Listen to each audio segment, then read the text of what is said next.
Hey guys, in today's video, we're going to talk about how the left shoulder works in the golf swing. All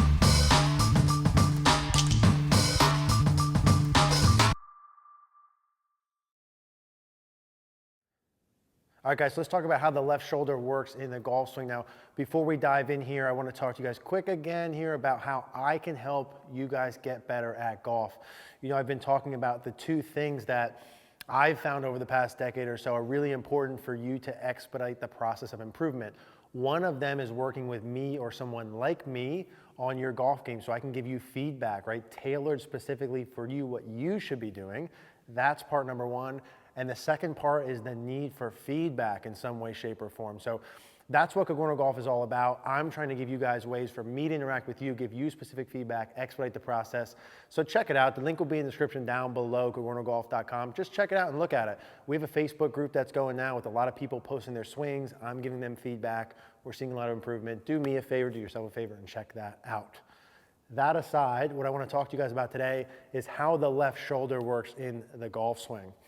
So we've done videos about how the left shoulder works during the backswing and downswing in general. I want to review those a little bit, and then I want to give you guys specific things relative to you. The next best thing, besides or beyond me seeing your swing and talking to you in person, is giving you some ideas of feels you can have relative to your specific movement. So let me explain what I'm talking about here.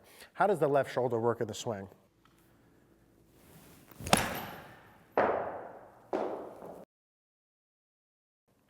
In previous videos, we talked about from the face-on angle that the left shoulder from address is going to go some amount down and some amount in.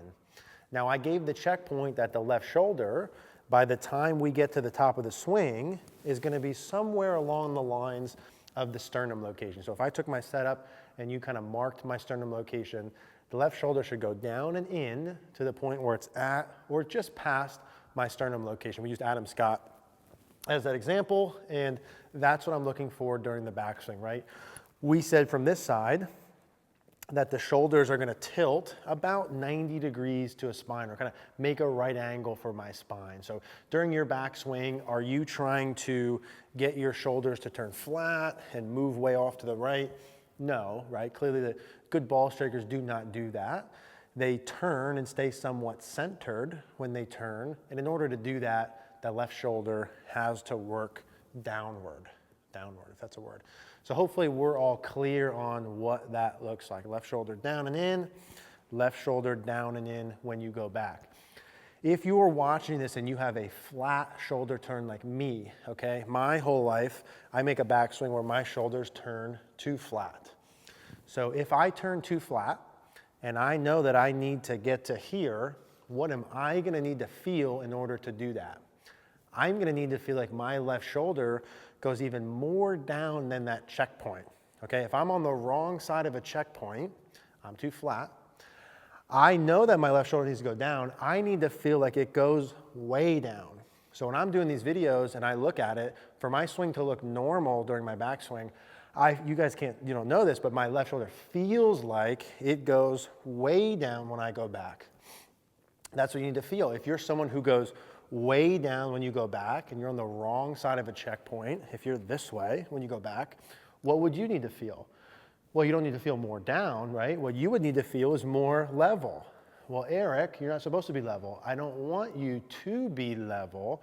I want you to feel level so that you hit the checkpoint.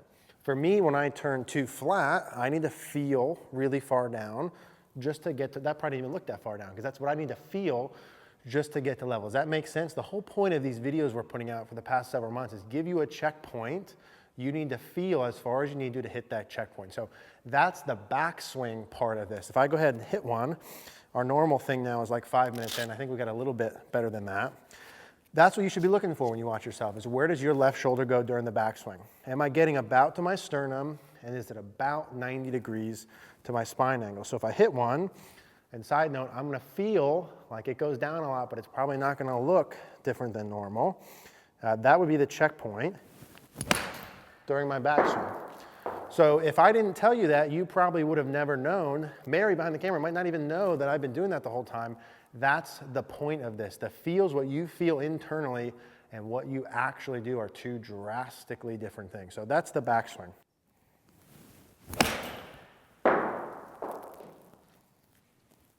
Now, the downswing, we've talked in previous videos, tilts in your swing that we talked about during the downswing, about the left shoulder from the top here should go down and around from the top. So your left shoulder from here should go down and around. When we do the slow-mo videos of the players and we draw the circle around the head, we notice their whole body as a unit typically will go down some amount from the top and forward some amount. Down and forward as they're shifting pressure. So the left shoulder, down and forward. I don't want your left shoulder from here to go immediately up. I want it to go down and around. That would be a normal looking downswing. So I'm going to go ahead and do one like that. So left shoulder from the top goes down and around. And for me, because I'm normally flat and up, I need to really feel like I go down and around more. What should you feel from the top? Well, it depends on where you're coming from. If you normally, from the top of the swing, like my tendency is you go up right away, then you need to feel like you go down and around even more than normal. If you go down and around too much, which is like 1 out of 1,000 of you guys, so probably none of you, then you need to feel like you go more up, okay? So the opposite of the checkpoint. Left shoulder goes down and in, and then it goes down more and around as you go. Now, that is given or assuming that your arms and hands and club from the top of the backswing shallow out. The pattern that we prefer that good players do is they have left shoulder down, but as they're doing that, they are shallowing the arms and hands and the club as they do it. If you are unable, after watching 100 videos that we put out of shallowing the downswing, if you purchased our shallowing the downswing program, which the link's in the description down below, and you still can't do that, and you did an online lesson with me, and you joined Cogorno Golf, and you still can't shallow your downswing, and you've given up on that, then you need to approach things a little bit differently, okay? Then and only then, because listen, the reality is, are some of you guys gonna still be steep here? Yes, you are. If you are steep during your downswing with any of this, is that same shoulder movement that I'm proposing to you gonna work for you as well? No, not as well. That's assuming you can shallow the arms and hands. If you can't do that and you did all those things, then and only then would I suggest for you maybe not from the top. Still your left shoulder should go down and then going back. But then if you're steep, you're gonna probably have to feel like your left shoulder doesn't open as much. You're gonna feel like your left shoulder doesn't open as much. And you're probably gonna have to feel like it goes more up and stays closed, okay? And now I know there's 2 or 3 people back there saying, but Eric, you said on a comment, don't ever keep your shoulders closed.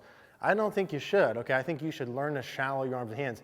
This is, to me, putting a ceiling on your golf. But if you don't wanna go that route, this is an option from here. So if you're steep, I would say shoulder more up and your shoulders staying more closed. You're probably gonna have to add in a little bit more lateral motion towards the target, maybe a little bit less of upper body rotation, and that will even out your pattern, okay? It's probably not optimal, but if you're playing golf once a week or hitting balls once a week and you don't wanna do all the work to change those other pieces, that could be an option there as well. So that's the shoulder movement, okay? Down and in, down and around to the left is what we want. If you're too steep, you can play around with that option.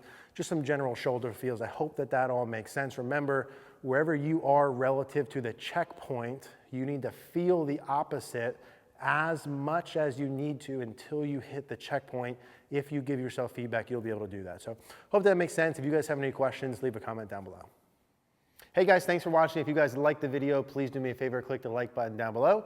Click the notification bell if you haven't, and also please subscribe. If you guys do want more instruction tailored for you from me, check out our membership site, cogornogolf.com, is in the description down below. Thank you guys.